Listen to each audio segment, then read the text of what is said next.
ॐ सदाशिवसमारम्भां शङ्कराचार्यमध्यमाम् अस्मदाचार्यपर्यन्तां वन्दे गुरुपरम्पराम्। ॐ अद्वैतामृतवर्षिणीं भगवतीम् अष्टादशाध्यायिनीम् अम्ब त्वामनुसन्दधामि भगवद्गीते भवद्वेषिणीम्। नमोऽस्तु ते व्यासविशालबुद्धे फुल्लारविन्दायतपत्रनेत्र येन त्वया भारततैलपूर्णः प्रज्वालितो ज्ञानमयः प्रदीपः प्रपन्नपारिजाताय स्तोत्रवेत्रैकपाणये ज्ञानमुद्राय कृष्णाय गीतामृतदुहे नमः। सर्वोपनिषदो गावो दोग्धा गोपालनन्दनः पार्थो वत्सः सुधीर्भोक्ता दुग्धं गीतामृतं महत्। वसुदेवसुतं देवं कंसचाणूरमर्दनं देवकी परमानन्दं कृष्णं वन्दे जगद्गुरुं। भीष्मद्रोणतटा जयद्रथजला गान्धारनीलोत्पला शल्यग्राहवती कृपेण वहनी कर्णेन वेलाकुला। अश्वत्थामविकर्णघोरमकरा दुर्योधनावर्तिनी सोत्तीर्णा खलु पाण्डवैरणनदी कैवर्तकः केशवः पाराशर्यवचः सरोजममलम् गीतार्थगन्धोद्कटम् नानाख्यानककेसरम् हरिकथा सम्बोधनाबोधितम्। लोके सज्जनषट्पदैरहरः पेपीयमानम् मुदा भूयाद्भारतपङ्कजम् कलिमलम् प्रध्वंसिनः श्रेयसे। मूकं करोति वाचालं पङ्गुं लङ्घयते गिरिं यत्कृपातमहं वन्दे परमानन्दमाधवम्। यं ब्रह्मा वरुणेन्द्ररुद्रमरुतः स्तुन्वन्ति दिव्यैस्तवैः वेदैः साङ्गपदक्रमोपनिषदैः गायन्ति यं सामगाः। ध्यानावस्थिततद्गतेन मनसा पश्यन्ति यं योगिनो यस्यान्तं न विदुः सुरासुरगणाः देवाय तस्मै नमः। Okay, so we can start with the Gita.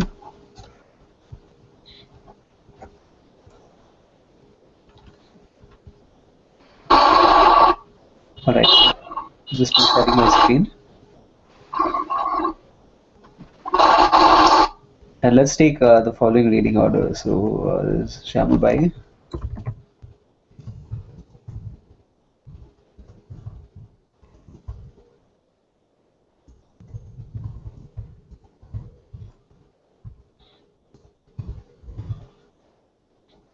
Okay. So, Shyamalbai, could you start reading from this portion? Yeah.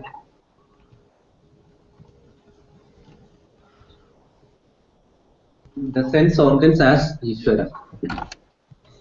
If you look at Ishvara as the material cause of the whole creation. The eyes themselves are Ishvara. And if you look at the Lord as the efficient cause, the Lord becomes the presiding deity for the eyes. Without this appreciation of Ishvara, this bhakti, there is no karma yoga. This appreciation is the very attitude that is karma yoga, in fact. Because karma yoga is bhakti yoga. We are told very clearly that there are only two yogas, karma yoga and jnana yoga. Thus, for the sake of moksha, there are two possible dedicated lifestyles, jnana yoga and karma yoga. Either one pursues knowledge to the exclusion of all else, or one performs karma with the proper attitude, which implies Ishvara along with one's pursuit of self-knowledge. Bhakti, appreciation of Ishvara, is common to both the sannyasi and karma yogi. A sannyasi, jnana yogi, is not without devotion. In fact, this person's entire life is dedicated to the appreciation of Ishvara. He or she wants only to understand Ishvara, what understand what Ishvara is. The knowledge being Ishvara, nothing but Ishvara is there. Ishvara is the very pursuit. Thus, a jnani is not a non-devotee. Because two words, jnana yoga and karma yoga, are used, it is commonly thought that there are two separate pursuits: the pursuit of knowledge and pursuit of karma. This misunderstanding leads to the introduction of a seemingly third pursuit, the pursuit of bhakti. How can this be?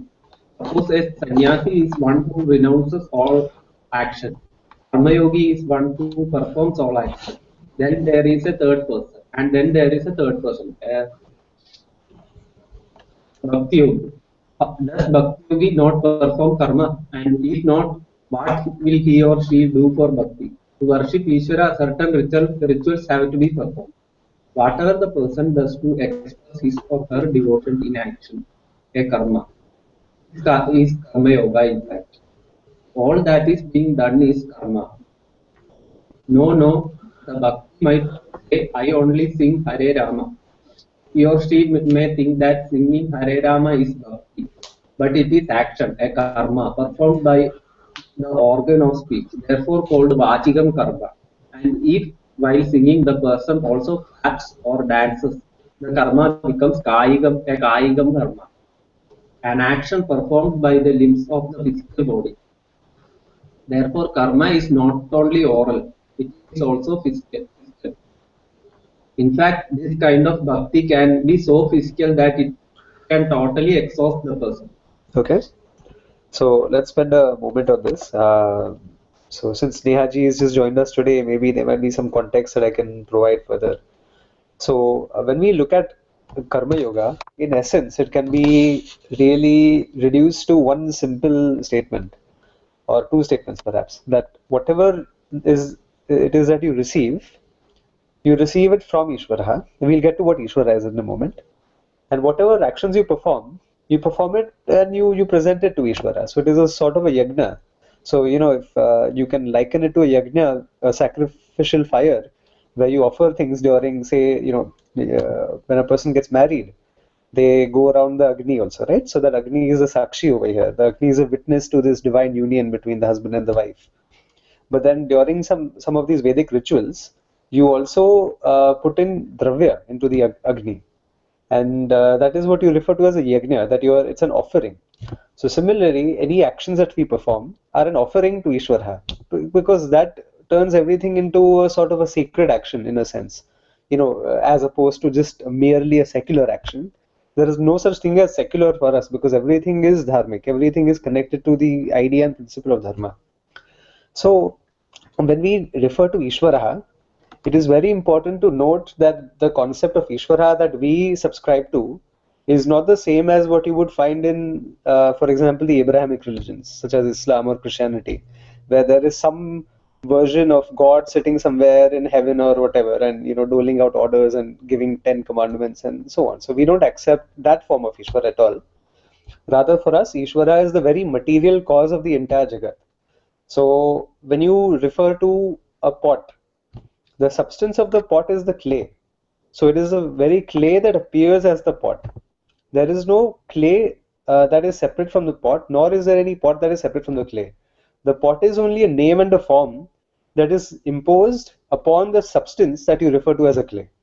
So similarly, when we think of the whole Jagat, the entire world, it is nothing but a manifestation of Ishvara. And that is why even the word creation, we use it very cautiously, because we don't believe that the world is created by Ishvara. The world is a manifestation of Ishvara. Ishvara appears as the entire world. And so, as they say in Hindi, Kankad mein Ishvara hai, Kankad mein Bhagwan hai. Whatever there is in every atom, in every molecule, in every particle, from the smallest of the small to the largest of the large, all that there is only Ishvara. So there is never a moment in your life when you can say that I am close to Ishvara now and I'm distant from Ishvara now. All the closeness and the distance that we refer to is only in terms of knowledge. And what I mean by that is that the distance between you and Ishvara is separated through ignorance.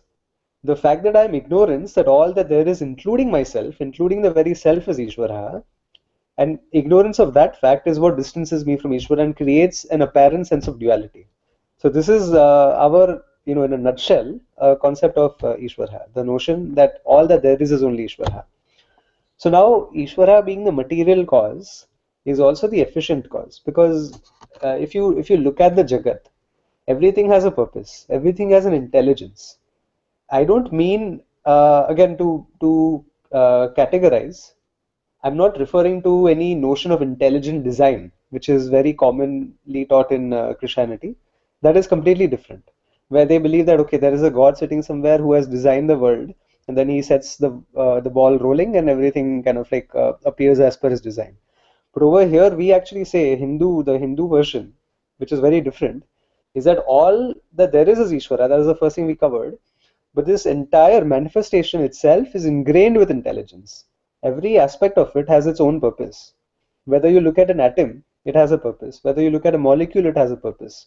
Whether you look at the way matter works, the way the laws of gravity, the laws of electromagnetism, however things work, everything is in order. Everything is in a very well put together system where the entire cosmos itself is ingrained with this intelligence. So, as opposed to a chaotic universe, let's take, for example, somebody who is inclined towards science. There are some things which you call constants in nature. If you were to even tweak the constant by a very small fraction, the universe would collapse. It couldn't exist, it couldn't hold itself into place. And so that only means that the whole Jagat is meant to be, it is meant to sustain, it is meant to, give birth to life. So, in a very poetic way, you as an individual are a way for the universe to know itself. And over here, when we refer to the universe, we mean the Jagat, which is Ishvara. So that is the broad idea of Ishvara over here. And Swamiji also stresses over here, based on again Shankaracharya's teachings only, that there are not several yogas. And I believe I have to stress this just because it is a concept that has been so deeply ingrained into our psyche that it requires constant reflection. There are only two yogas. You have Karma Yoga and you have Jnana Yoga. So if somebody were to mention that, oh, but what about Bhakti Yoga and what about Dhyana Yoga? Then we say there is no scriptural basis for it. There is no pramana. So there is nowhere in Shastra where it says that there are so many different yogas.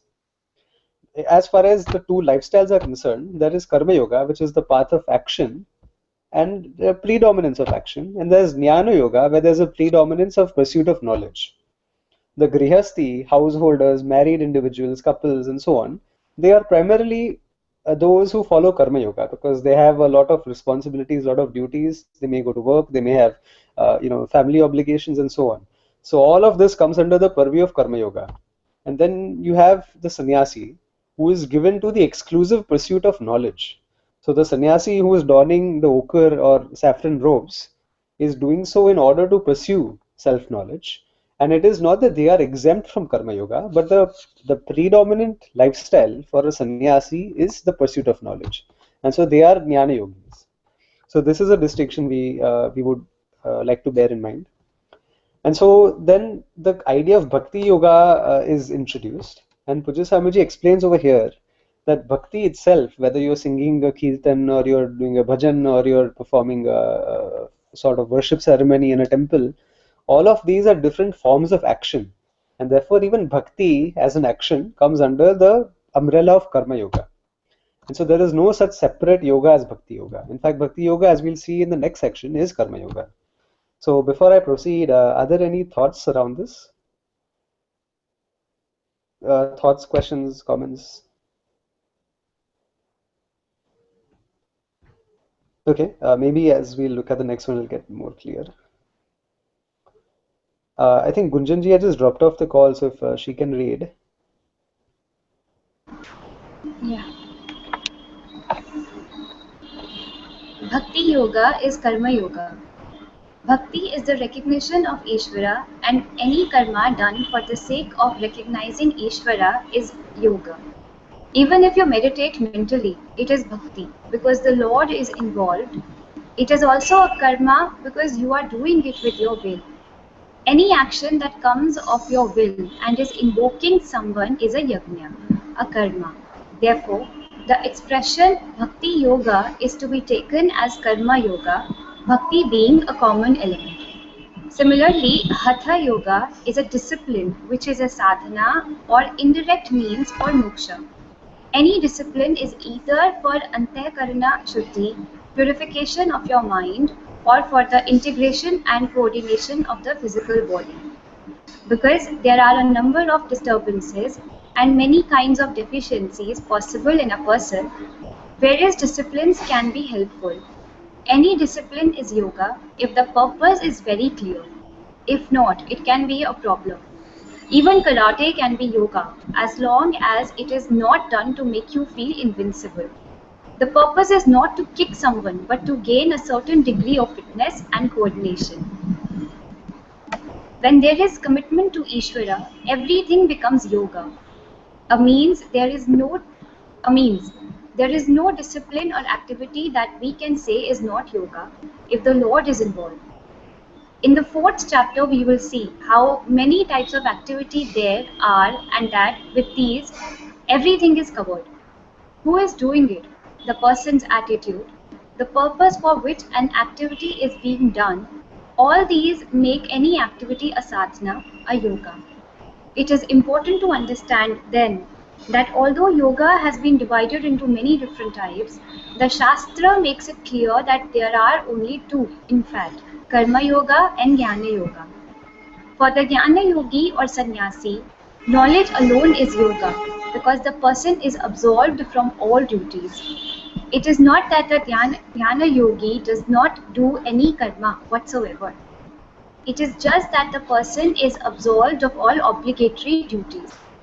The sannyasi is a non-competitive person, one who does not compete in the society in any way. Only then is the person freed from all obligatory duties to pursue knowledge. When sannyasis start incense factories, for example, they have to compete with other incense manufacturers. They have to project the product, proving it to be better than other products. Only a person who does not compete in the society can be called a sannyasi. Thus, there are only two yogas and bhakti is common to both of them. All karmas become yoga if they are done keeping Ishvara in view. A yajna is any karma which is done for the sake of Ishvara. It can be any ritual, worship or prayer, each of which involves special karma performed for the sake of Ishvara only. Bringing up a child is also a yajna and is an example of an indirect offering to Ishvara. I am here in this creation and the child is in my keeping. The child has been given to me as prasada and is to be brought up by me. This is a proper attitude and is therefore karma yoga. Ishvara is recognized and the order involved is seen to be Ishvara. To see things in this way is not an ordinary situation. A person has to be sensitive so that the order that is Ishvara is as tangible as a wall or a rock. This kind of appreciation is what bhakti actually means. Okay, so this was very beautiful, and let's spend a moment here if there are any thoughts or reflections. In this para, we came across a sentence saying that you should also come out of competition. Yes. So, I mean, that was for a sannyasi, I agree. But what about people who are not sannyasis, and how do they not follow competition, especially in this competitive world that we live today? Yes. So we have to. Okay. So let's look at it in different ways. First, let's focus on the sannyasi. A sannyasi has been a grihasti in the past, whether we or a brahmachari. So let's take the example of Swamini Brahman Pragnananda ji, right? Since we are all doing classes from her, she was a clinician. She was a very accomplished psychologist, and she used to do a whole bunch of things, probably more karmas than all of us have done combined. So, she was extremely active. And then there was a duty that she had towards society. That was before sannyasa. The duty was to be a contributor in the ways of a grihastha or in the ways of a brahmachari, whichever. So I'm looking at only two distinctions: sannyasi and a non-sannyasi. So non-sannyasi can be a married non-sannyasi. A non-sannyasi can be a single non-sannyasi. There are different gradations you can have over here. But when you take to sannyasa, you have only one duty, which is the pursuit of knowledge, pursuit of self-knowledge to be very specific. And it is all about teaching, pathanam and pathanam. So you study and you teach. Pathanam is studying, pathanam is to teach. So these are the two, I won't say duties of a sannyasi, but primary preoccupations of a sannyasi. The sannyasi does not even have the duty to teach, but the sannyasi will teach out of compassion. That is all. So now let's talk about the non-sannyasi, the one that you are referring to. That we all have our professional lives. We go to work in our workplace. There might be somebody who is whom we have to compete with, or let's say you have a product and you start up a factory, and then 10 blocks down somebody else starts up a similar factory with a similar product. So what do? You have to compete. You have to compete for production. There's a market that you have to tap, right? So if you are in the Delhi area, you have to tap this Gurgaon and Chandigarh and all that other those other regions. And the same competitor will also want to tap those markets. So now you have to compete for customers. You have to compete for the region. You have to compete for lower prices. You have to compete for cost efficiency. You have to compete for production efficiency. So all of these other competitive elements are still present there. But the difference is that it is good to know what other people are doing. For example, this guy is selling his product at so and so price. This is the quality. This is the brand. This is the strategy that he's using. It's good to know that. But you don't do improve your product line or your strategy in order to belittle somebody else or in order to get to the top. Because ultimately, if you do things in the most efficient way possible, you're doing a service, isn't it? Think of it this way: if you start off a factory and you don't have a good vision, you don't have a good strategy, then you're going to go bankrupt eventually, right? If there is enough competition, you'll not be able to sustain your product line. And so you need to be innovative, you need to be creative. All of this is a yajna. Whatever I create, I offer it onto Ishvara. Whatever new strategy I come with, I offer it onto Ishvara.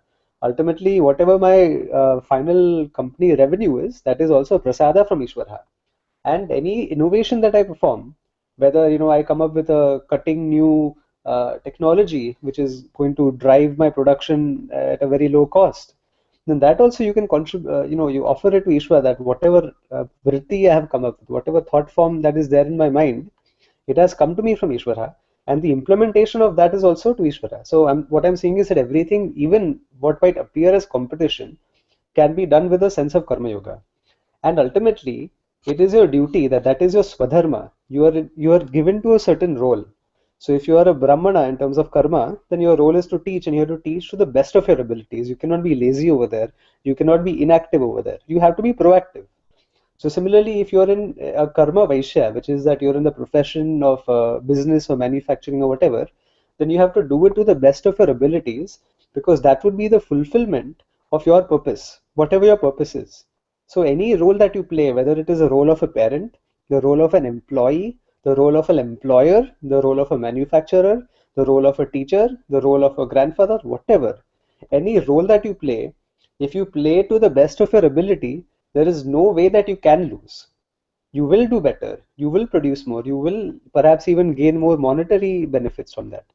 But one has to have the right attitude behind it. You don't, compete in order to bring somebody else down, and you don't compete in order to feel more secure about yourself. The competition is a natural outcome of improvement. And the more you improve, the more you improve your abilities and your style and your methodologies, the better you will be. So that is the way one should view competition. So let's say you go, that was an example of a manufacturer. But let's say you are a programmer and you work in a company, you're writing codes, and there's somebody else. There are many programmers in the company. You're the only one.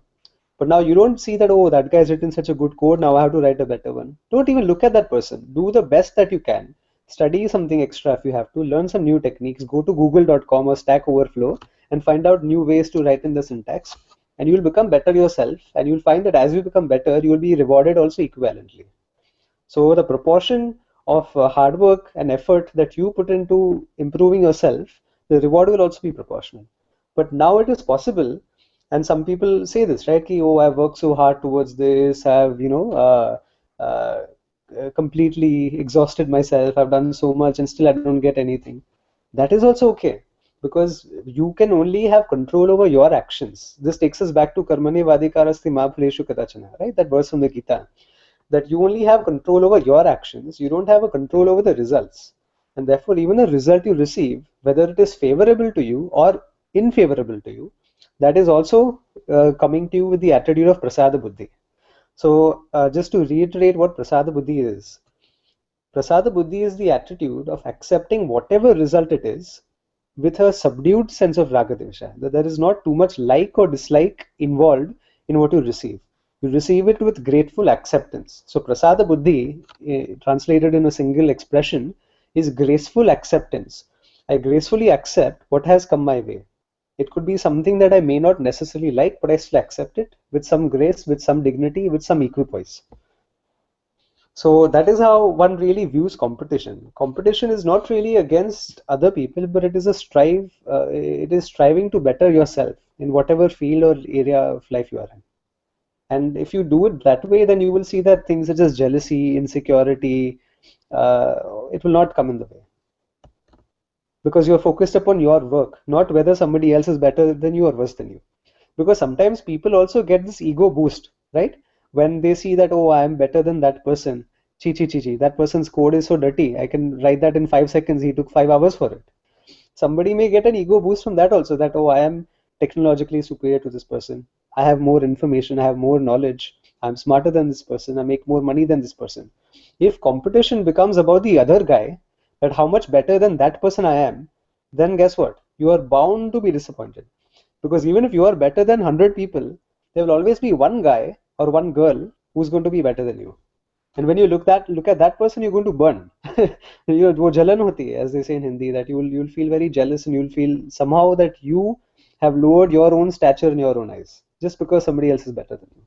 So competition should never be with regards to how other people are. It should always be to strive to better yourself. That is how I view it personally. So any further thoughts on that?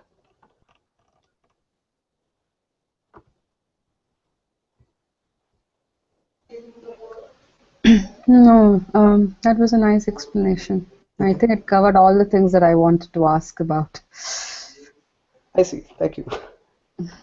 So, okay, let's look at the next. Nehaji, I think you are next. Actually, I'm on phone, so I can't really read the script. Oh, okay, no problem. I'm so sorry. Yeah. No, that's okay. Nirmalaji? Yeah, Hari Om. The real meaning of bhakti. Bhakti is not just chanting, although chanting is also bhakti. It is the appreciation of Ishvara and the order. This appreciation is what makes you sensitive and gives meaning to your life. Recognizing Ishvara is to be able to see more than meets the eye, more than what the eyes see.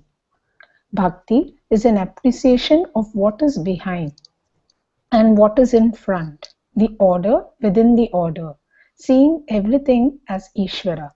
And this is also exactly what is meant by Karma Yoga. By any karma, you are either directly or indirectly related to Ishvara. Karma involves role playing. Something is expected of you. This action is to be done by you because you're placed in this situation. Therefore, you do it.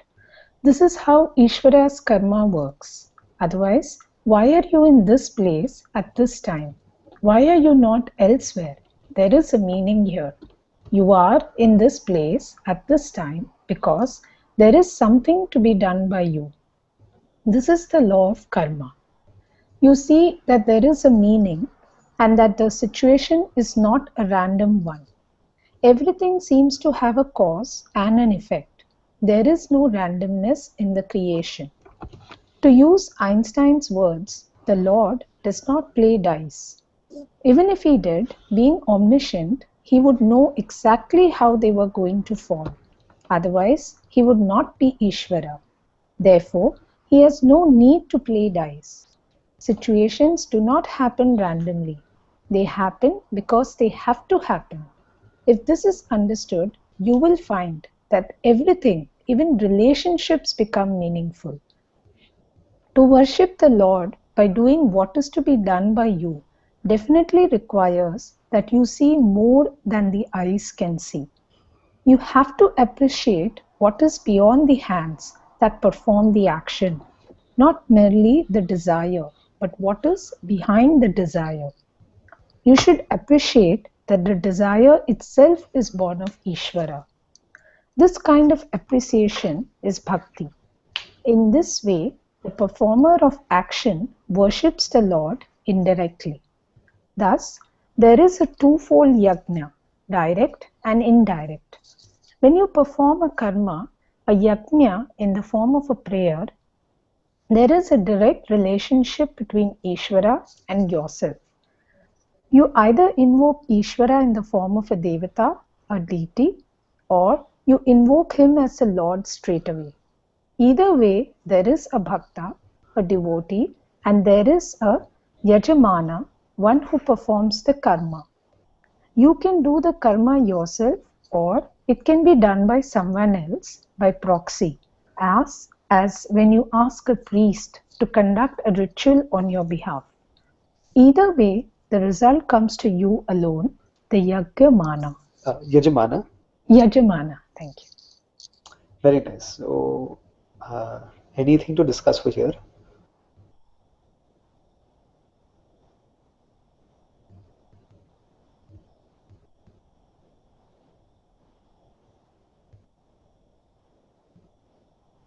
So yeah, I have a point. Sorry, go ahead. I was just trying to say that here they say that nothing is random in life. Yes. That's so difficult to believe. I mean, why you meet somebody, why you don't meet somebody, or why you're there in a particular situation, and some good things or bad things. So many things happen in life. So it is Yes. all for a cause and effect. Everything, let's say everything has a cause and an effect. Now, as human beings, as intelligent creatures, we look for patterns in everything, right? Sometimes I've done this myself, but sometimes you'll see there's a car in front of you and you'll add up the license plate numbers and you'll see what it adds up to sometimes and find relevance in that. So we find patterns. We like to find reason in everything. There might be a small leaf falling from a tree and it'll swing back and forth before it hits the ground. And you'll try to find meaning in that also. But the thing is that there is only so much computation that our mind can do. Beyond a certain point, we cannot reason out all the causes and the effects that play out as a consequence of whatever actions have been performed by endless number of jivas. So, one classic example is you take this Hiroshima, Nagasaki atom bomb drop. So I don't know, some millions of people died, right? And the effects continued on for several generations. Even today, you have people in Japan who have carried this genetic deformation that the DNA was deformed because of the radiation of the nuclear bombs. And even today, the children, the grandchildren, the great grandchildren of those people, those survivors, have some genetic deficiency. So one would wonder that, how can so many things be connected? How can one action of a bomber coming from the US affect so many people for so many generations, for like perhaps 100 years?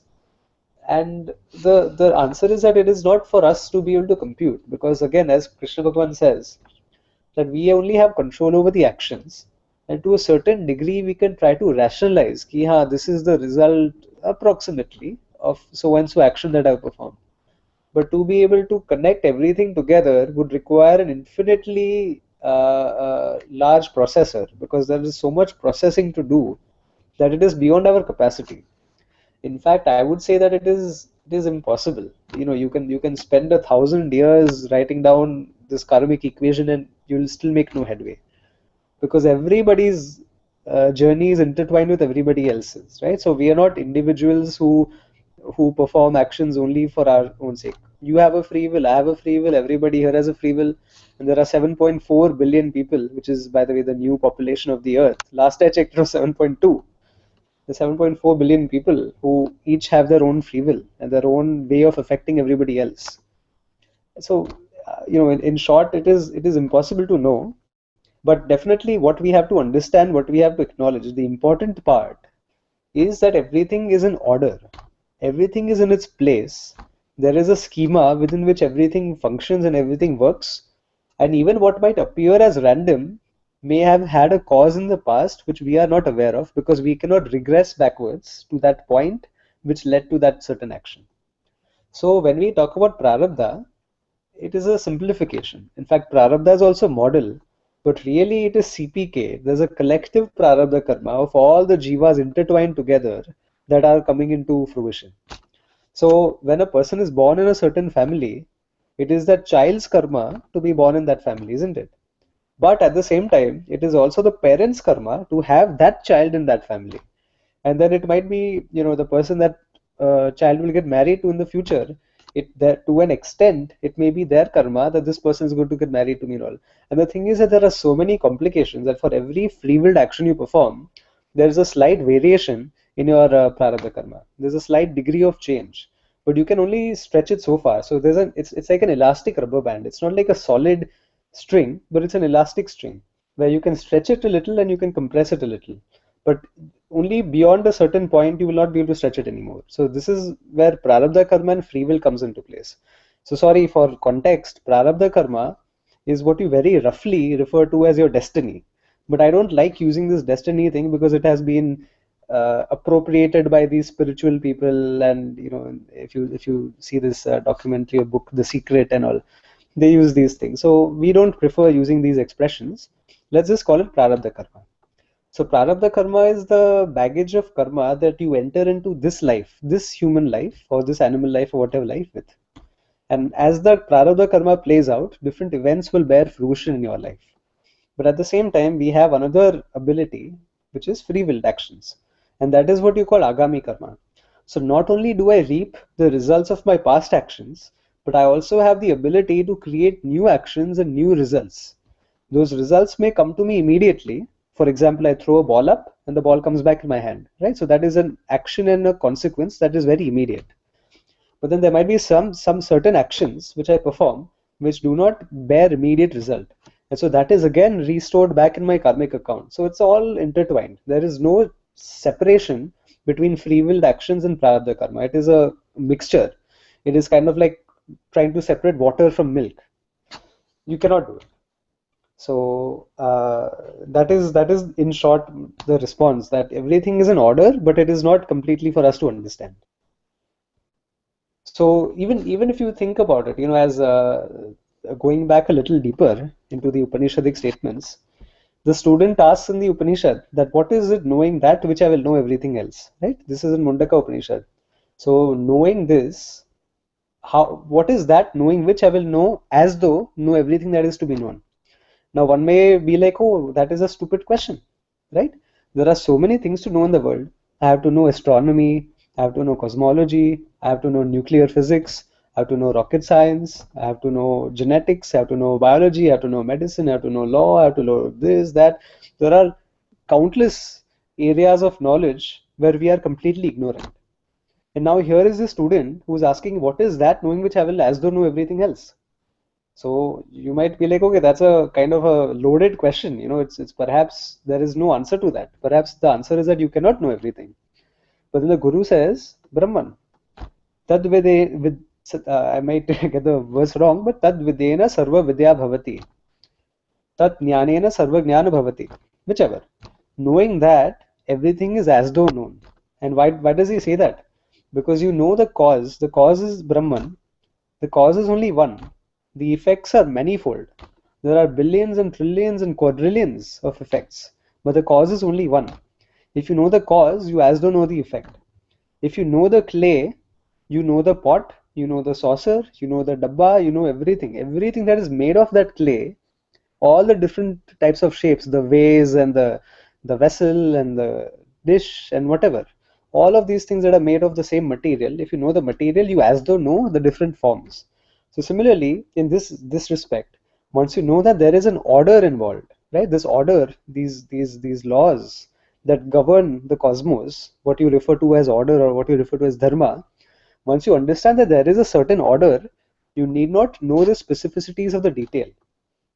The details are irrelevant once you know the cause of the details, once you know the simplification of it. And the simplification over here is the order. So there is an order which you refer to as the laws of karma. Once you understand that there are these laws, you let the laws handle themselves. You don't worry about them. You just perform your actions with the right due diligence, and you leave the results up to the laws to handle. So that is the way to really appreciate Ishvara in the form of order.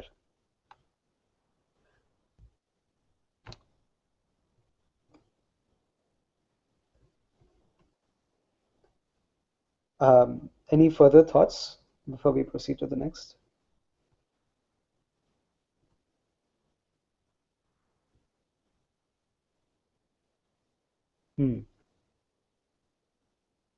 Yes, there's a reason for everything. Sometimes we may not be very privy of it. So, okay, let's look at the next one. Is it Nivedita ji now? You wanted to say something, Prashant. I think I interrupted Oh you yeah, at that no, I time. forgot. Thanks for reminding me. So when you say that you can either directly and when I mean relationship between Ishvara and yourself, again, it may appear in the way the words are, because you cannot always use words to your advantage, but the intention over here is that there is no distance between you and Ishvara. So to think that, okay, there is a in Ishvara sitting somewhere far away and there's a relationship between him and I or whatever connecting us, that is not the right way to understand. Over here, the relationship is in terms of knowledge. To know that all that there is in Ishvara is already creating a relationship of sameness, that all that there is only one. Jivatma Paramatma Ikyam.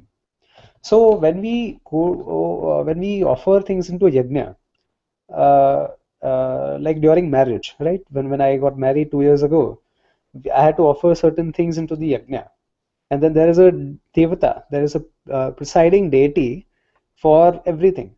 So when we offer into the yajna, we are offering to Agni Devata. Agni Devata is said to be the one who carries all these ahutis to the other devas or to Ishvara. So that is an indirect form. But if you see the third name, Vishwam Vishnur Vashatkaraha. So the Vashatkara, which is the third name of Vishnu Bhagavan in the Vishnu Sahasranama, Vashatkaraha means the one unto him all oblations basically go. So you may offer it to all the other devatas, but ultimately it all goes to Ishvara, because even those devatas who are devas, who are jivas like us, have to offer it to somebody else, right? They cannot keep it with them only. It has to go somewhere. They have their own intentions, they have their own actions, and then that also has to go somewhere, and it goes to Ishvara. So when we say that there is a presiding deity for the arms, a presiding deity for the speech, there's a presiding deity for the legs. Ultimately, these are all but different vibhutis of Ishvara. But behind it all, the essence of it all, the substratum of it all, or I won't use the word substratum, but I'll use adhisthana. The basis for it all is Ishvara. And so that relationship is only possible through knowledge. There is no other way to build a relationship with Ishvara except through knowing Ishvara. Because if you know Ishvara as the wrong entity, you know Ishvara as a person sitting somewhere behind the clouds or in some far away place called heaven, then you have reduced Ishvara to a small and finite being. You reduce Ishvara to a smaller entity which may itself have problems. Ishvara could also have problems, because if Ishvara is a small entity sitting somewhere, uska bhi, as they say, uska bhi koi baap hoga in Hindi. So Ishvara cannot be confined to any location in space or any location in time. So Ishvara is spatially and temporally beyond our confines of space and time. And that is why, again, going back to the whole thing of karma and the cause and effect, how can there be a cause and effect if there is no concept of time? Cause and effect are only separated by time, isn't it? There's a cause, there's a length of time, and then there's an effect.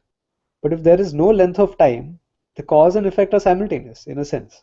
So it is only the way our mind perceives time, and there are different theories about this. Let's be honest that nobody has come up with a conclusive theory of what time really is. But what Vedanta says, which we have to accept, which is a very sensible thing to accept, is that time is also mithya, and Ishvara, Brahman, is Satyam. And so that which is beyond space and time, there is no such thing as cause and effect for that entity. So, one may be like, acha, but if I have free will and I'm able to perform actions, and every action I perform changes somebody else's prarabdha a little bit, that is true. But all these changes that we observe are observed in our limited framework of space and time functioning. But for that, who is the very basis of space and time, everything is as though known. So, so when we say Ishvara Sarvajna, it is not to be understood in the sense of a person who knows everything that is to be known in this world. But here Sarvajna is one who even knows all the causes and all the effects even before you know it. Because you are limited in time, Ishvara is not. So that is a good way to understand Ishvara and the laws better. And ultimately, we dismiss all of this as mithya, because the true nature of the self is also the true nature of Ishvara, which is Satyam. So one example which is worth keeping in mind, it is worth committing to memory anytime there is even the slightest confusion, is if you liken the jiva to a wave in the ocean. If you liken Ishvaraha to the ocean itself, then the relationship between Ishvara and jiva will always be one of the limitless and the finite. The ocean is huge, it is large, it is vast, it is incomprehensible. And the jiva is small, it is tiny, it's a wave, it takes birth and it sinks again and it rises again and it goes back down into the water. So this is the life cycle of a jiva, right? It takes birth in the form of a wave and it sinks back into the ocean again. But the truth of the wave is the water. The truth of the ocean is also the water. Similarly, the truth of the jiva is the atma. The truth of Ishvara is also the atma. And there are not several atmas, there is only one water. There is only water, there is only atma. Ishvara is an upadhi which is imposed upon the atma. Jiva is another upadhi imposed upon the atma. So one cannot say that jiva equals Ishvara. That is not a mahavakya. That would be a buddhu vakya. It doesn't make sense. You can never say that jiva equals Ishvara, wave equals ocean. Water equals water. That is the equation. Jivatma equals Paramatma. So these are the orders of realities. Pujya Swamiji has not invoked it to a large degree yet. But when the order of reality topic comes up, it will be very important to keep in mind, because this is the crux of Vedanta. And if this is misunderstood, then Vedanta is pretty much lost. So let's probably cover one more section. But any further thoughts on that? Yes. Sorry, just before we go on. Maybe here I can. I wanted to add one point when you said there are so many deities. Like there's a great misunderstanding that we have 33,000 million devatas. It's not devatas. It's like it's just deities. So What is a deity? I mean, in the context of no, you our so teachings. told that for everything there is a deity Yeah, in our system. it can be referred So to as here Devata. where most of the Devata or people Deva. get misunderstand. No, I'm There's saying, only one Ishvara and no, I yeah, won't say there's only one Ishvara. So this is also a misunderstanding. If you say there's only yeah, one Ishvara, It would be like some. It's a great misunderstanding people have. Yeah. No. If you say there is one Ishvaraha, that is like our monotheistic friends, isn't it? That there is one God, Yeah. and one guy will say there is one true God. So I don't want to give names, Yes. but we know where we are going. Yeah. In fact, Yes. Pujya Swamiji does not say there is one Ishvaraha. Pujya Swamiji says there is only Ishvaraha. Yes. If you say one is a countable number. There could be one Ishvaraha. There Agree. could be one, I don't know, Shaitan. There could be one Buddhu. There could be one Pappu. There could be one of many different objects. There could be one of many different species. So if you say there is one Ishvaraha, Ishvara is one of many species. You can say that there is only one penguin in the world. There is only one panda in the world. But if I say there is only Ishvaraha, everything else comes under the purview of Ishvara. Everything else is within. This is not the right word to use, obviously, but everything is encompassed by Ishvara. So we don't say that there are many gods. We don't say there is also one God. Many gods makes you a polytheist. One God makes you a monotheist, like the Abrahamics, Christians and Muslims and the Jews. That is monotheism. But we say there is only Ishvara. And this is what you call Advaita. Advaita means not only single, not only non-dual, but singly non-dual. That means one without a second. And that distinction is very important to carry. So I don't know if anybody else wants to chime in, but am I somewhat clear about this only versus one distinction? Or if anybody has any thoughts around it? Yes. Ishvara's, that's why I very, very rarely ever use the word God. Ishvara is the right term to use. Nivedita, you were saying something about different deities for different parts of the body and things like that. I'm sorry, I didn't get that. What was that? No, it's the extension of the same thing what Prashant ji said. It's like for everything we have a deity, like for every action, like in the last session also, like for Bharatnatyam we have Nataraja, and so on. So for each and everything we have a deity. So it's like it's all forms of Ishvara. Yes. Yes, absolutely. And you would call them Devi Devtas only, right? You can use, yeah, you can use devas. You can sometimes some people use devata also. So just to keep consistent, I usually refer to Indra, Varuna, Agni, and all as devas. But if one says devata also, it is okay. It is to be understood that they are also jivas with higher upadhis than us. So ultimately, at least in our context, we generally just out of I would say out of consistency, we say devata is same as Ishvara, whereas deva are the jivas. And when you really use the word deva or devata, it means the effulgent one. So it does not really reveal too much about what entity you're referring to over there. So someone may say Agni Devata, somebody may say Agni Deva, but it's just as a matter of convention that I say Agni Deva. But all of these are jivas. It is very important to understand that they are jivas. They have their own upadhis. They have their own prarabdha karma like us.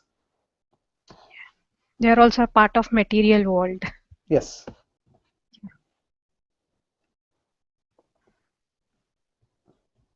So maybe we can do this section next since it is a little long.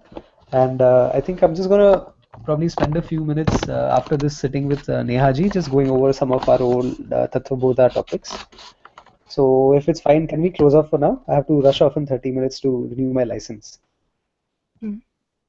Okay. Yeah, sure. So, all right, then we'll just have This is what page number? Yeah. Yeah, can you write it down, please? It's page number 435. Yep. You have to start it direct and indirect, Agnes. If you can please just send me a message. Yeah. Okay, wonderful. Om Purnamadah Purnamidam Purnat Purnamudachyate Purnasya Purnamadaya Purnamevavashishyate Om Shanti Shanti Shanti Harihi Om Shri Gurubhyo Namaha Harihi Om. Namaste.